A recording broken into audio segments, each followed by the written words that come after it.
He volteado la cámara, ya estamos fregados. Ya vamos ahí. A ver. Ahí. Bien, ahí sí. Ahí ya, ¿no? Sí, lo que pasa es que parece que al Te hay revés. no te hay que juntar más. No, ahí. Ahí estamos. Sí, Ahí está sí. bien. Y ahí sí. Entonces, bueno, estamos aquí. Hoy viste con ese arreglado de cámara perdiste 7. Íbamos en 14. Se aburrieron. Sí. A ver, no la pueden poner un poquito más lejos, así se colocan en vertical. Eso ya hicimos. Sí, yo ya estoy aquí. Eso, ahí está perfecto ya. Estamos súper bien, ya estamos conectadísimos. Bueno, Cristian. Sí, así que nada, pues yo creo que como decía, ya hablar hoy día de cómo se llama, de los tratamientos, ¿verdad? Yo estoy aquí con el otro celular viendo si cuando ustedes tengan preguntas para poder ir contestándoselas. Sí. Bueno, entonces dentro de los tratamientos de fertilidad que tenemos en una pareja, primero se hace una evaluación completa de la pareja. En general nosotros vemos parejas. Como les explicaba la semana pasada, mi consulta va siempre el hombre y la mujer en general para evaluar todas las cosas que tenemos de los temas de fertilidad. Dentro de los tratamientos de fertilidad hay algunos que son de baja complejidad y otros que son de alta complejidad. Así están divididos básicamente los tratamientos de baja y alta complejidad. En general, los de baja complejidad son tratamientos, un seguimiento para ver si la paciente está ovulando o no está ovulando. A ese seguimiento de la ovulación uno pudiera hacerle algunas modificaciones, que es agregarle a las relaciones en el periodo fértil, cuando la mujer está justo antes de la ovulación, una cosa que se llama inseminación intrauterina. Y la inseminación intrauterina la va a explicar Cristian. Bueno, a ver, es siempre como que inseminar, claro, dicen los pacientes. Claro. Bueno, ¿qué significa inseminación intrauterina? Inseminación intrauterina significa tomar los espermatozoides del marido, llevar esos espermatozoides al laboratorio en donde se preparan estos espermatozoides y luego, muy parecido a lo que es un Papa Nicolau, ¿verdad, Ami? Sí. ¿Verdad? Muy parecido a lo que es Papa Nicolau, lo que hace el ginecólogo es ver cuándo es el momento más adecuado para poder poner estos espermatozoides en la meta y dejarlos justo, ¿verdad?, donde van saliendo los óvulos y por lo tanto acercar, ¿verdad?, tanto el óvulo como el espermio y así poder aumentar las probabilidades de embarazo.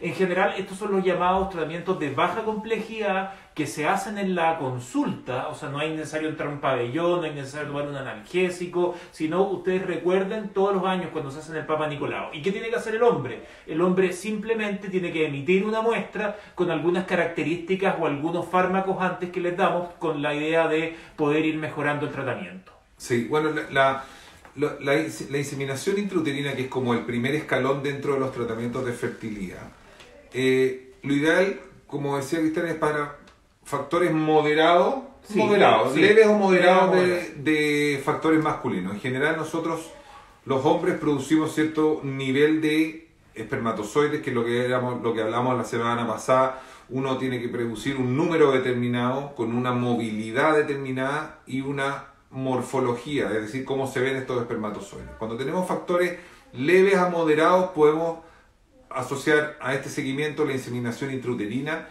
y es, como decía Cristian, dejar buena cantidad de espermios en el útero para que sigan su camino a las trompas. Claro. Básicamente es como hacer una torta. Ponemos en un bol harina, chocolate, aceite, levadura para hacer la torta, es decir, dejamos lo más cerca posible todos los implementos para tratar de generar el embarazo. Claro.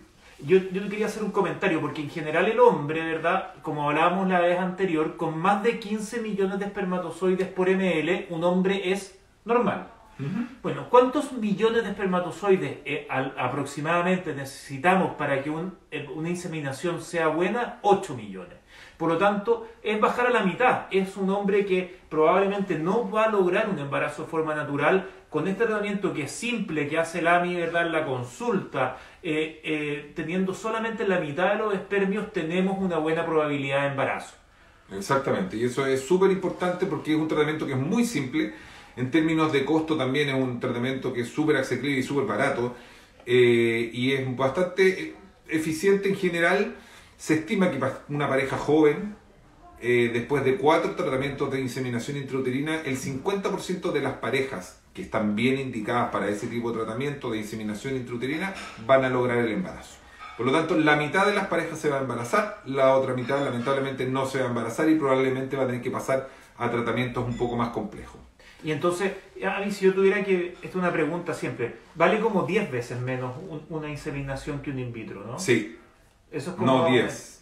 Sí, 10. Sí, ¿no es cierto? Es como Sí. 10 veces más barato. Quizá un poco más, quizá unas 12 veces más barato. 12, y pregunta, ¿tiene cobertura el ISAPRE o no? Sí, la ISAPRE tiene cobertura. La ISAPRE cubren hasta 3 ciclos de inseminaciones intrauterinas en parte.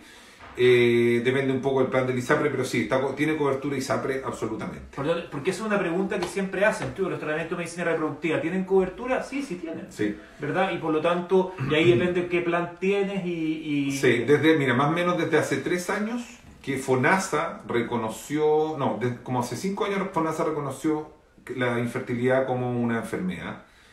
Después de que casi 10 años después de que la Organización Mundial de la Salud la reconoció como enfermedad. Por lo tanto, FONASA ya cubre 3 ciclos de inseminación, es decir, de baja complejidad, y un ciclo, en parte, de fertilización in vitro a partir del año pasado, después de una larga lucha de la Sociedad Chilena de Medicina Reproductiva, en conjunto con FONASA, y finalmente se reconoció que FONASA también va a cubrir ciclos de fertilización asistida, bueno, lo cual es muy bueno. Oye, y una pregunta, ¿cuántos...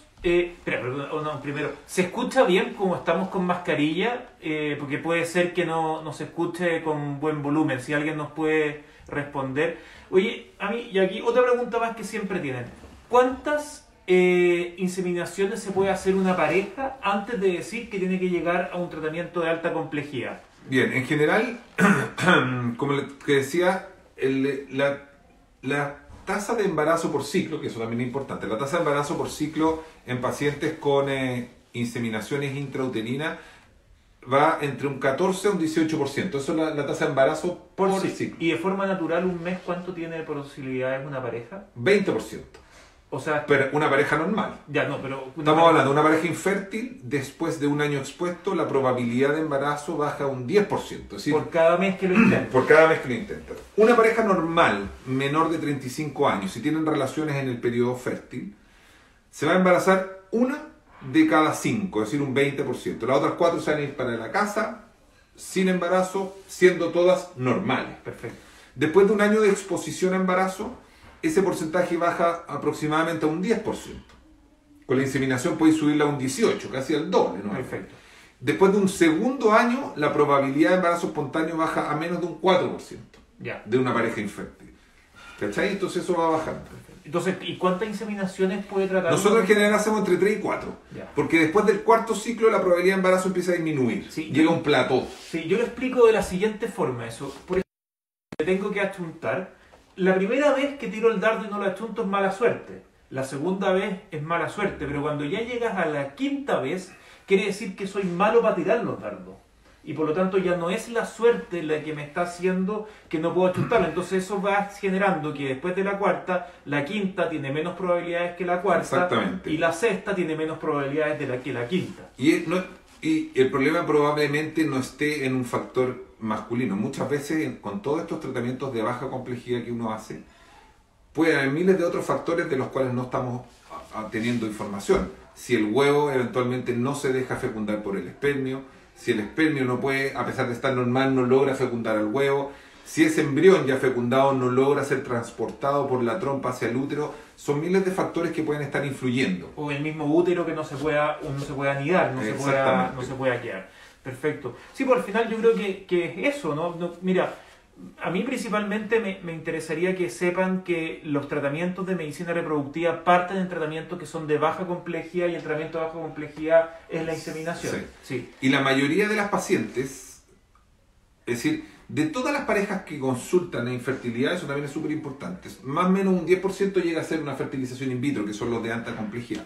Es decir, la mayoría o se embaraza en el camino, o se embaraza en la casa solo, o se embaraza con inseminación, etc. Entonces, solo una poca cantidad de las pacientes que consultan llega a una fertilización in vitro, que es lo más importante. Que es la que al final. Sí. Ya, y ahora explícanos la de alta complejidad.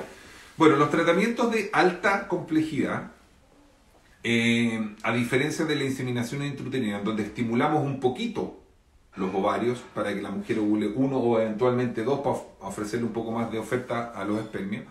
Ahí estimulamos mucho más los ovarios. En promedio uno saca entre 10 a 12 óvulos. Y eso es súper importante que sepan, que yo se lo explico mucho a las pacientes.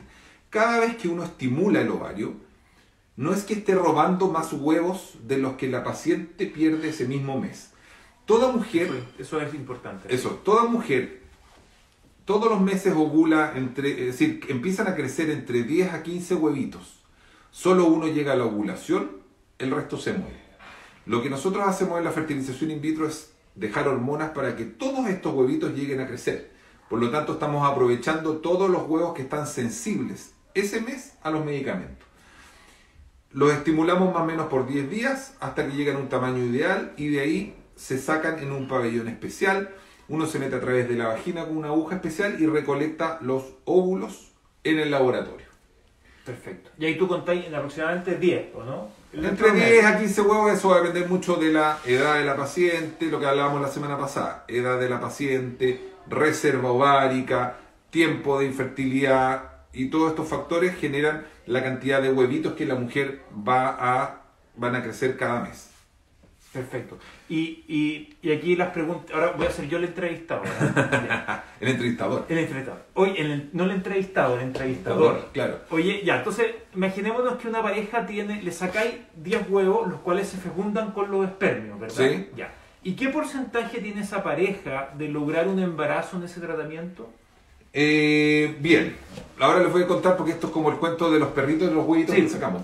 Que tú sabéis también. Bueno, ese día el marido tiene que emitir una muestra, ¿no es cierto? Que al final el marido mucha pega no se va a llevar cuando hay que hacer un in vitro. El in vitro cambió el tratamiento para los hombres porque, volviendo a lo que estábamos hablando, antes para poder hacer una inseminación necesitábamos 8 millones de espermios, pero ahora para poder hacer el in vitro necesitamos 10. 10 espermios, 12 espermios, 15 espermios como máximo. Claro, entonces, por lo tanto aquí nos abrió a pacientes que antes uno les tenía que lamentablemente decir, eres infértil, no puedes tener hijos. Esto nos abrió un mundo de hombres con graves problemas de fertilidad que pudieran ser padres, porque el número de espermios que necesitan es súper bajo. Exactamente. Entonces, en el laboratorio se pescan los huevitos y a cada óvulo se le inyecta un espermatozoide. Por lo tanto, estamos, no sé si asegurando, pero facilitando por lo menos la fecundación. ¿Qué opinas tú de ese? No, claro, que es que al final que es poner el espermatozoide dentro del óvulo. Estamos haciendo casi una fecundación. Una fecundación. Entonces de ahí tú fecundáis los 10, o sea, se fecundan. Sí, vamos a poner un número real, que son como, pongamos un número exacto para que la gente entienda cómo va pasando, qué va pasando en el laboratorio de fertilización in vitro también. Claro, o sea, fecundáis 10 huevos con 10 espermatos. La tasa de fecundación es más o menos un 80%. Bien. Por lo tanto, de los 10 huevitos nos quedarían ya 8 embriones fecundados. Al tercer día. Al primer día, al día siguiente. De esos 8 embriones fecundados, nosotros los dejamos en cultivo hasta el día 5º. Que al final es como meterlos en una incubadora. Es una incubadora, claro. De hecho. Quedan en una incubadora especial, con gases especiales, con nutrientes especiales, para esos embriones hasta el día 5º, que es una etapa de blastocisto, que es un embrión justo antes de implantarse o unirse al útero materno. Claro. De todos los embriones que uno crea, solamente el 40% llega a ser un blastocisto. O sea, de los 10 que partimos, quedamos con 4. Quedamos con 3, 4 embriones. ¿Qué hacemos nosotros? En general tratamos de introducir un embrión dentro del útero de la mujer y eventualmente congelar los otros 3. Claro. O vitrificar, ya no se congelan los embriones, sino que se vitrifican. Porque eso también es importante. Cuando tú vitrificas embriones, después si se desvitrifican, siguen viviendo todos. El 95% de los embriones sobreviven. Entonces, nosotros tratamos de poner un solo embrión dentro del útero.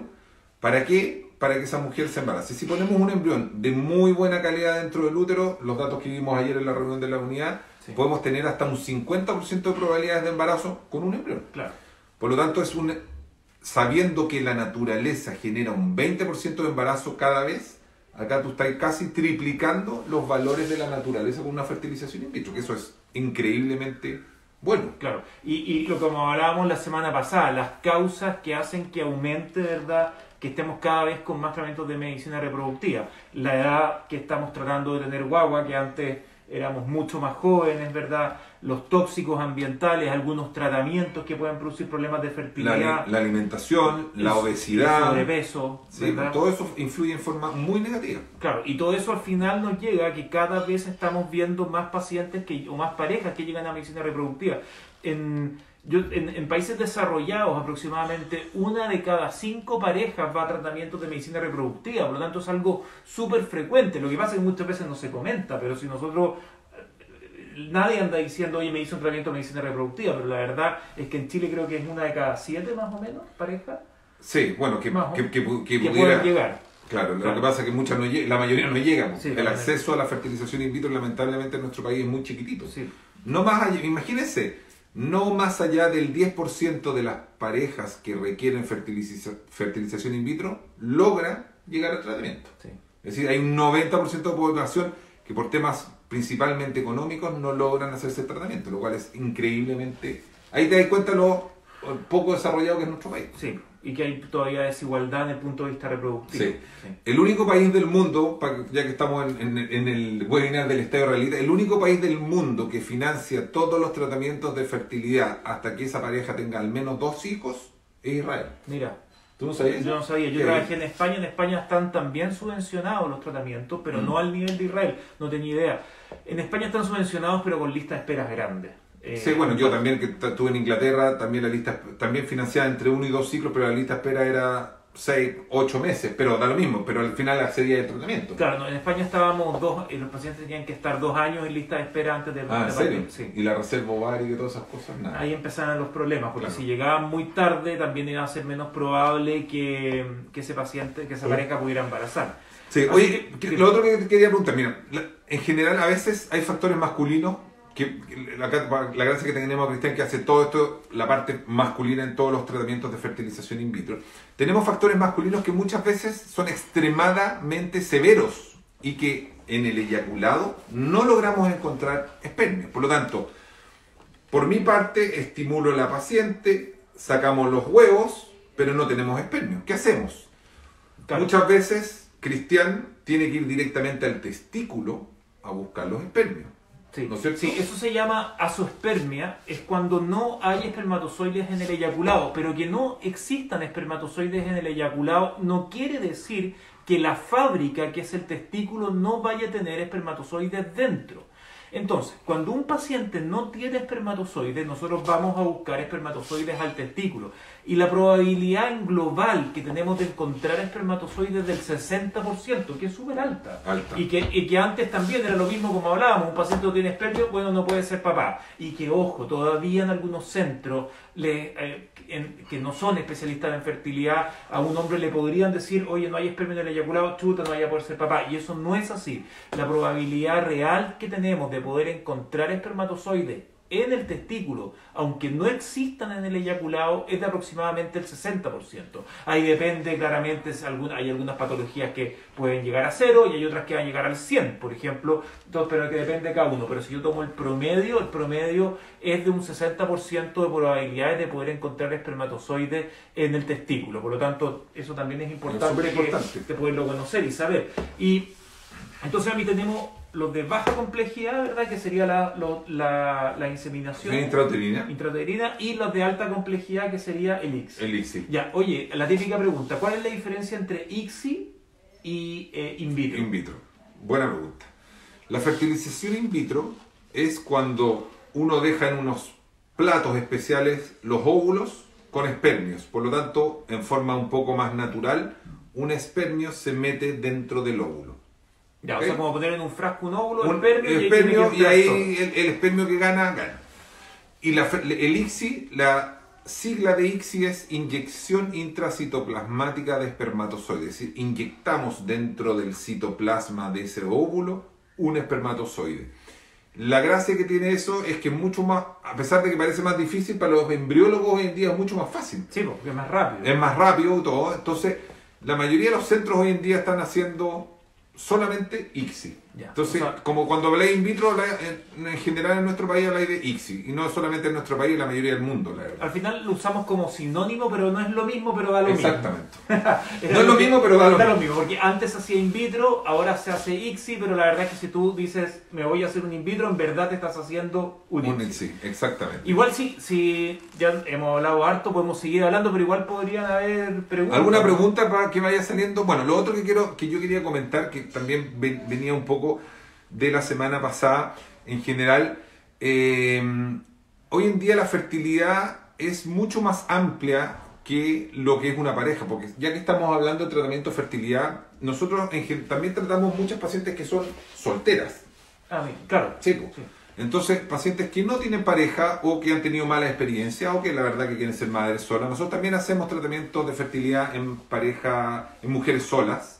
En hombres solos no podemos hacer todavía, pues, quizás algún día. Sí, tendríamos que ser como caballitos de mar. Para Sí. eso, claro. O parejas del mismo sexo, mujeres lesbianas también, se hacen mucho cada día. Es increíble cómo llega a la consulta mucho más mujeres solteras y mujeres del mismo sexo para pedir tratamiento y yo creo que la mayoría de los centros de fertilidad están haciendo tratamientos de todo este tipo, o sea, donde uno compra semen donante, hay varios bancos de semen donante que se pueden hacer tratamientos mujeres, tanto homoparentales como mujeres solas, cada día más. Claro. O sea, al final está abierto, ¿no verdad? Y lo peor que uno puede hacer no es no ir a preguntar, Sí. finalmente, Sí. y ir a consultar, ¿verdad? Que mira, quiero ser mamá, qué alternativas tengo para poder ser mamá, y por lo tanto, y ahí uno se puede informar y después tomar una decisión informada Exactamente. de todo esto. Lo más importante que yo también quiero recalcar, y yo creo que no nos vamos a cansar de recalcar, es que es súper importante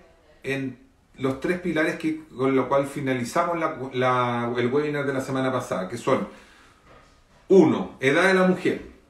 2. Tiempo de infertilidad. Mientras más tiempo de infertilidad, más poco probable es que esa pareja se embarace en forma espontánea. 3. La reserva ovárica, vale decir la cantidad de huevitos que esa mujer, tiene en sus ovarios. Esos son súper fundamentales. Entonces, nuevamente, no hay que dejar pasar tanto tiempo de que una pareja no se embarace, porque eso puede ser muy negativo para el pronóstico del tratamiento de fertilidad. Sí, ¿no es cierto? sí, hoy día es que es súper frecuente. O sea, a mí hoy día me tocó, es que recuerdo, ya un par de parejas que yo les pregunto, bueno, vienen a preguntar cuántos años tiene ella, y me dicen 43. Entonces, claro, el problema es que si llegáis a los 43 años, va a costar mucho más ese tratamiento de medicina reproductiva. No, ese paciente tiene que ir casi directamente a una fertilización in vitro, porque Claro, no, in vitro. y siendo la probabilidad bien baja que se embarace. Ahí voy. Y hasta puede ser que no pueda ser madre a través de sus propios óvulos. Y tengan que ir ustedes, ¿verdad?, a ir a donación de óvulos. Eso también vamos a hablar Sí, ahora. sí. Buena idea. Así que, por lo tanto, eso también, yo creo que, como dice Lami, edad muy importante. Y si no quiero ser madre, pero no tengo pareja, o quiero esperar un tiempo, ir a consultar para poder criopreservar óvulos y tener un futuro, ¿verdad?, reproductivo. En final es tener plata en el banco. Exactamente. Bueno, dentro de los otros tratamientos de fertilidad que hemos hablado, también tenemos la congelación de huevos, que es súper importante. Mujer, pasa el tiempo, tiene 35, 36, 37 años y todavía no tiene pareja y todavía se quiere seguir estudiando, etc. ¿Qué hago? ¿Congelo o no congelo huevos? Que es la pregunta que cada día más nos llega a nosotros también. La congelación de óvulos hoy en día es un tratamiento que está súper aceptado. Hace 5 años era un tratamiento experimental, hoy día ya es un tratamiento hecho y derecho, en donde nosotros estimulamos a esa mujer igual durante un ciclo y le rescatamos la mayor cantidad de óvulos posibles que eran sensibles en ese momento, en ese ciclo. Y yo creo que una mujer hoy en día, si puede hacer una congelación de óvulos porque cree que no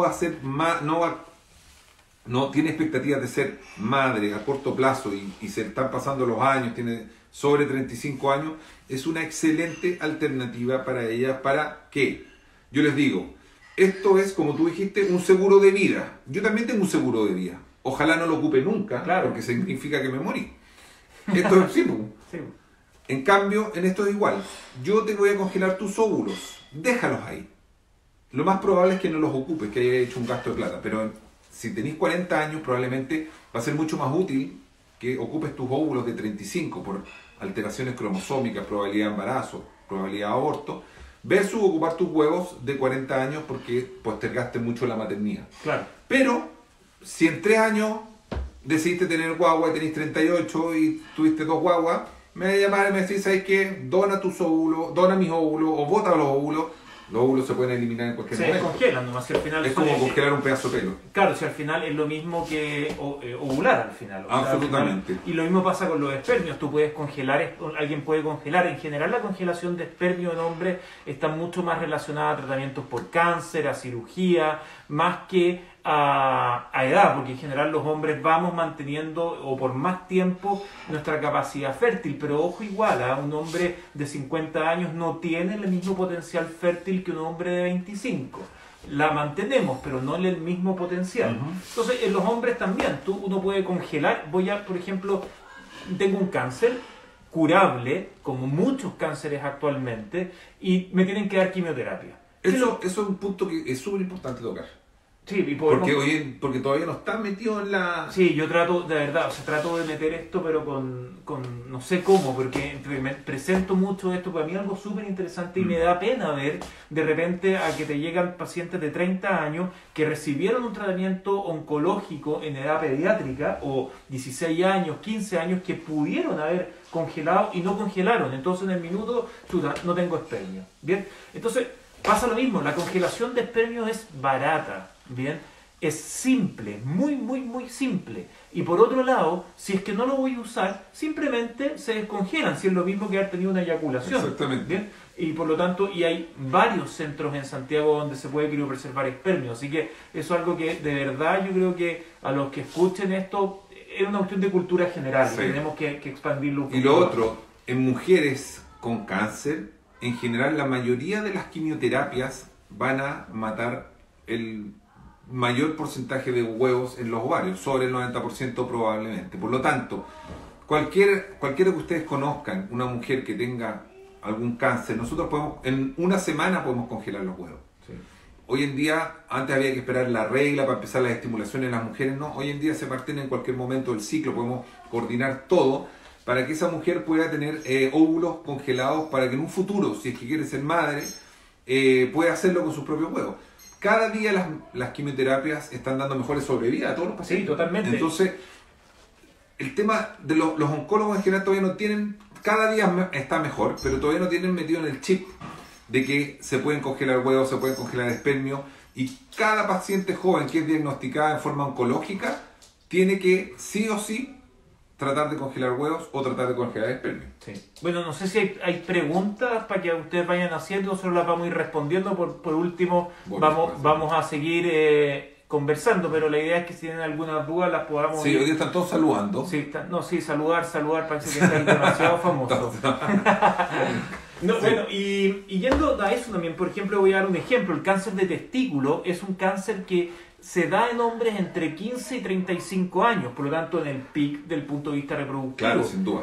El cáncer testicular produce problemas de infertilidad, tanto el mismo cáncer como los tratamientos que se van a recibir para este tipo de cáncer. Por lo tanto, si hay un cáncer que es frecuente y que tiene una curación cercana al 98%, o sea, el 98% de los pacientes que tienen un cáncer de testículo se va a curar. Entonces el problema es que hoy día tiene 18 años, se va a curar de este cáncer, ya pasó el cáncer, pero a los 30 se encuentra que no puede ser papá. Claro, entonces tenemos un efecto colateral importante a este tratamiento que recibió hace 12 años atrás. Entonces, por lo tanto, a los que vayan a escuchar ahora o vayan a escuchar este Instagram, ¿verdad?, en vivo, yo creo que es importante el tema de la criopreservación. Sí. Bueno, y siguiendo los tratamientos de fertilidad, nos queda uno que es bien importante, que es el de la ovodonación. Ah, ya. O sea, vimos... Recapitulemos. Lo más básico, claro. Sí. Bueno, yo siempre digo que los tratamientos de fertilidad son como andar en auto. Podemos andar a 20, 40, 50, 100 y eso va a ir aumentando la complejidad en términos de... Y el precio, porque es más caro. Pero, de nuevo, acuérdense que actualmente tanto ISAPRE como FONASA tiene cobertura a los tratamientos de medicina reproductiva. Exactamente. Sí, bueno, y el otro tratamiento es cuando una mujer ya no tiene óvulos, ya sea por genética, hay muchas mujeres que nacen con menos óvulos de los indicados, y los óvulos no se van reproduciendo durante la vida. Por lo tanto, la mujer nace con un número determinado de óvulos. Eso voy a contar porque he entendido. La mujer a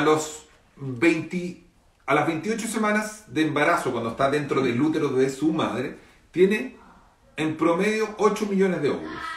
8 millones. Ya. Al nacer, nace con 1 millón. O sea, perdió 7. 7 millones sin nacer. Dentro del útero. Eso yo no lo sabía. ¿No sabía? ¿No?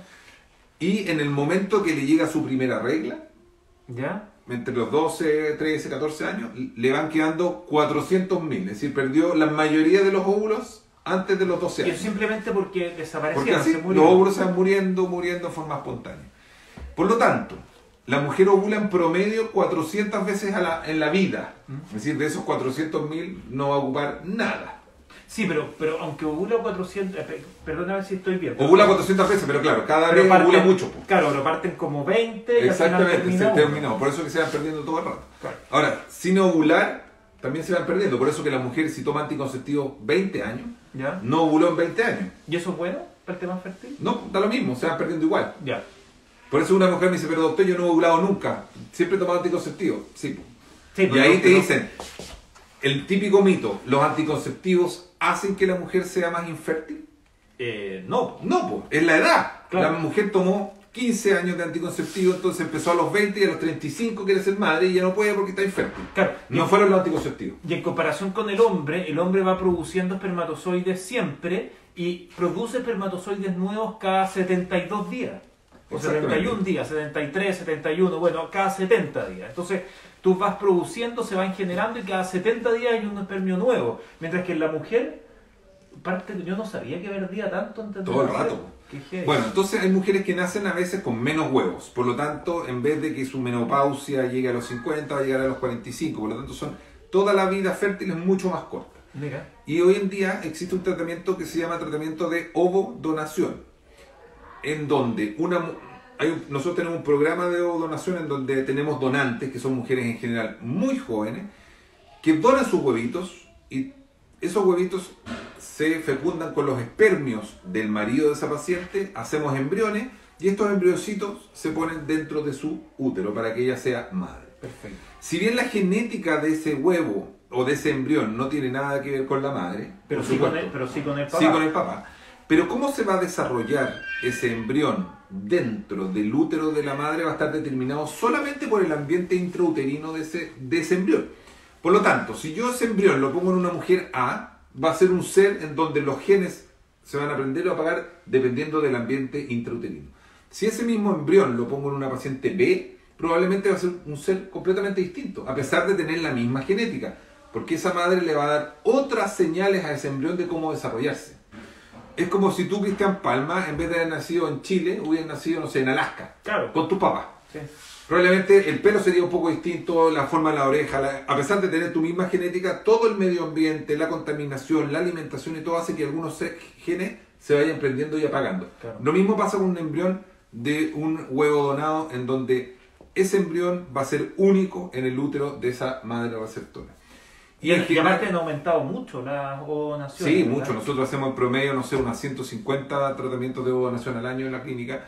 Por lo tanto, Y eso es importante que nos esté escuchando lo sepa. O sea, esto no es una cosa de la NASA y que muy pocos pacientes. O sea, está hablando que al año hay 150 parejas que van a ovodonación. exactamente. O sea, al año. ¿Y esto cuánto lleva la clínica? 3, 4 años. No, un poquito, como 5 Cinco años, sí, perdón, pero 5 todas las años. clínicas lo tienen también. Sí, entonces al final no estoy diciendo que es común, pero sí es frecuente en las parejas que tengan... Absolutamente, absolutamente. Por lo tanto, hoy en día, si quieren hacer como un resumen de todo, es muy difícil que una pareja no logre ser padre. Claro, si es que ¿O no, sí, si es que no hubo un poco de desinformación y llegaron a consultar tan tarde, bueno, si no es por donación. Por donación, por semen donante, Sí. por lo tanto, el sueño de una pareja de ser padres, o de una mujer soltera, o de una pareja, no sé, da lo mismo, es muy difícil que alguien no llegue a ser padre si es que quieren en los días de hoy. Sí, Muy y difícil. lo ideal es que se parta con tratamientos de baja complejidad como es la Exactamente. inseminación. Pero lo que el principal factor que nos influye en forma negativa a nosotros es lo tarde que la gente va a consultar. Sí, sí, totalmente. La desinformación de la población, ¿no? ¿Qué decís tú? Sí, sí, totalmente. Yo creo que eso es lo fundamental. Oye, y otra cosa que podríamos hablar que no hablamos la vez anterior, es decir, qué cosas de la vida uno puede hacer para sí. intentar mejorar la fertilidad. Exactamente. Por ejemplo, en el hombre, ¿qué cosas alteran? Porque te van a decir, no, que el celular en el bolsillo, que andar en bicicleta. Bueno, verdaderamente las cosas que alteran la fertilidad en el hombre son: si es que un hombre está expuesto a tóxicos ambientales o laborales importantes, y en eso también hay que meter la marihuana. ¿Ya? La marihuana es un factor súper importante en fertilidad en el hombre. Es súper raro, pero el espermatozoide tiene receptores de marihuana. Entonces, se mete la marihuana dentro del espermatozoide y altera varias cosas de la marihuana. Entonces, tóxicos en general. Pero hay alguna frecuencia, alguien que fuma todos los días, que fuma en forma En general, social, sí. alguien que fuma Sí, en general, una vez obviamente, al mes. si alguien fuma una vez al mes no tendría mucha importancia, es para el fumador frecuente. Bien, entonces, tóxicos ambientales o laborales, uno. Lo segundo es temperatura. Se sabe que la temperatura elevada puede alterar la calidad espermática. Bien, por lo tanto, en general yo le digo a los pacientes, ojo con los saunas, jacuzzi, baños turcos, computador sobre las rodillas, ¿ya? Si es que están en tratamientos de medicina reproductiva. Entonces, tenemos tóxico, calor local y luego algunos fármacos. Y aquí, por ejemplo, el finasteride, que es un fármaco para la caída del pelo, que se usa pasto, ¿bien? En muchos adolescentes, pero hay que tener cuidado porque eso puede alterar la fertilidad. La cuarta son los típicos, los gimnasios, ¿verdad? Para mejorar la masa muscular. Eso sí que es típico. Sí, eso yo lo estoy viendo, por lo menos estoy viendo una vez por semana, adolescentes o jóvenes que están usando testosterona para mejorar las masas musculares. Cuidado con eso, que eso puede producir problemas severos. No, y lo peor es que en el gimnasio siempre dicen, no te preocupes, esto No no te va a pasa hacer nada, nada, no tiene no pasa testosterona, nada. así Sí, que no pasa nada. no pasa No tiene nada. anabólico. No, y de verdad, no saben lo que están poniendo, es riesgoso, puede haber problemas de fertilidad. Yo no, por favor, no estoy en contra de los gimnasios, pero sí hay que tener mucho cuidado con la utilización de anabólicos que puede generar un problema de fertilidad en el futuro. Por lo tanto, aquí hay algo que nosotros... y la otra cosa es el deporte de alto rendimiento. Si yo no soy deportista y mañana quiero hacerme deportista de alto rendimiento, también voy a tener un periodo de tiempo en que puedo alterar la fertilidad. Son cosas generales. Entonces, si es que yo quiero ser papá, bueno, si estoy consumiendo marihuana, tengo que intentar bajar el consumo. Tengo que hacer deporte, tengo que tratar de mantener una vida más o menos saludable y no meterme en ciertas condiciones que sean de mucho estrés, como podría ser meterme en un sauna a grandes temperaturas. Y en general estamos usando, nosotros actualmente también apoyamos con algunas vitaminas a las parejas que quieren ser. Sí. Oye, ¿y qué pasa con el alcohol? Pues el alcohol hay varios, nunca se ha podido decir, oye, el alcohol produce infertilidad. La verdad es que es más teórico que visto en la práctica.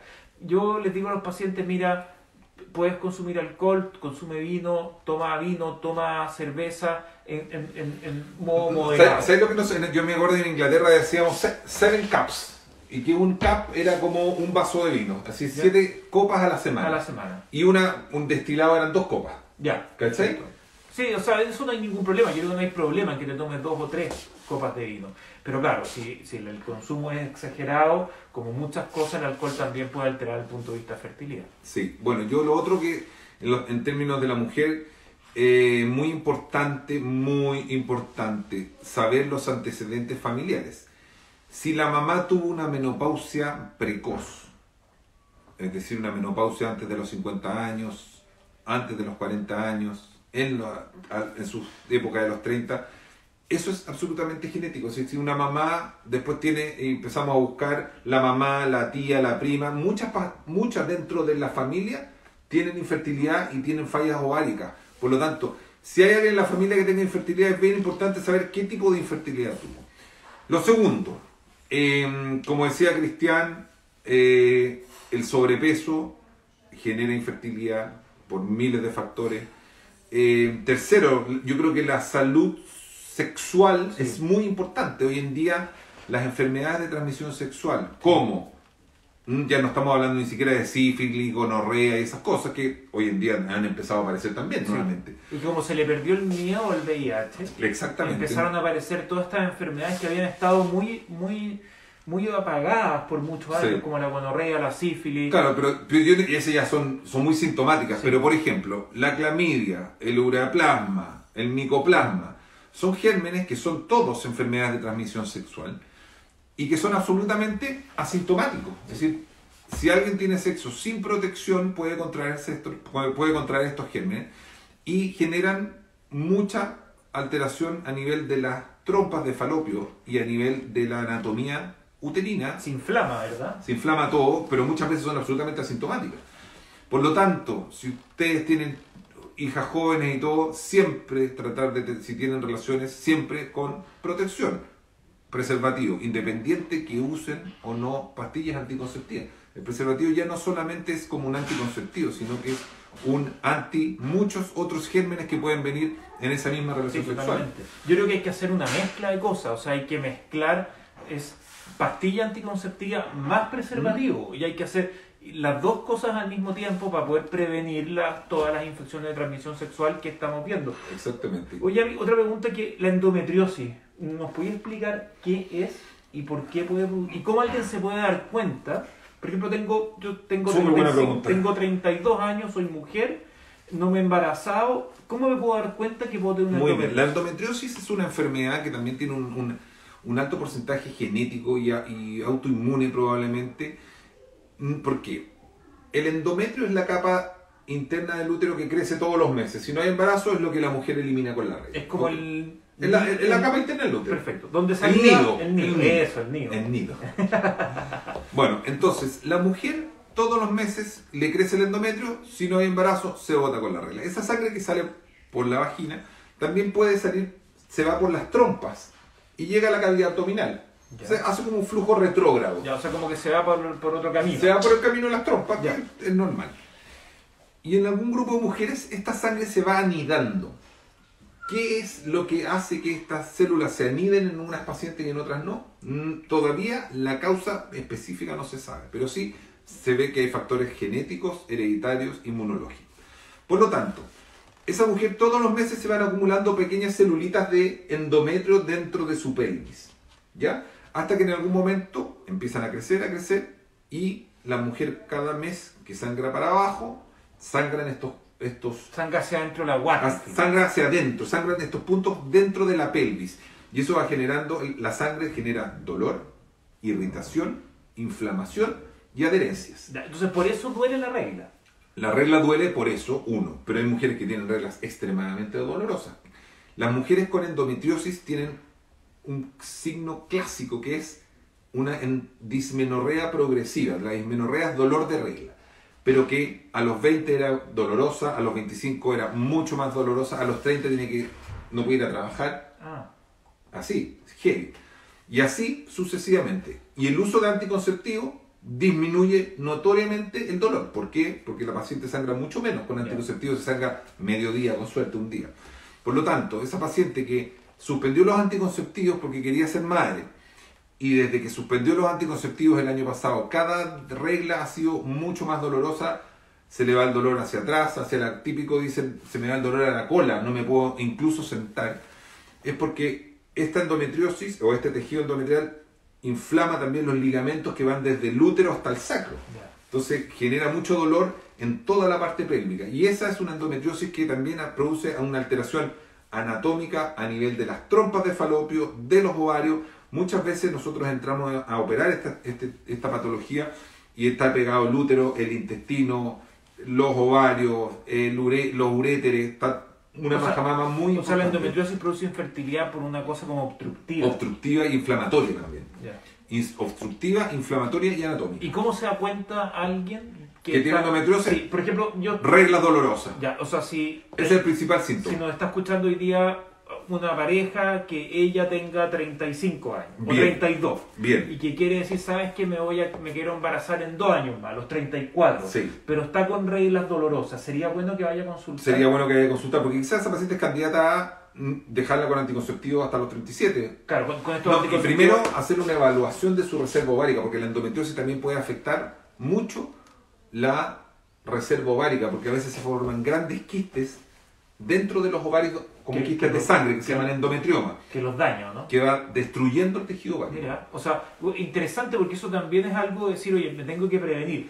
Quiero ser mamá, tengo 32 años, tengo reglas muy dolorosas, ¿sabéis que me tengo que prevenir? Porque ahí usted, me imagino, yo sin saberlo, usted pregunta, usan anticonceptivos que hacen que no llegue la regla, probablemente, ¿no? Exactamente, a veces les dejamos anticonceptivos continuos por un año. Claro. Y el que no, eso también es una buena pregunta, típico de un mito. Doctor, si no me llega la regla, se me va a quedar la sangre adentro, nada. Hoy en día cada vez tengo más pacientes que no quieren tener regla, no quieren saber nada de la regla y toman anticonceptivos de forma continua. ¿Riesgo de qué?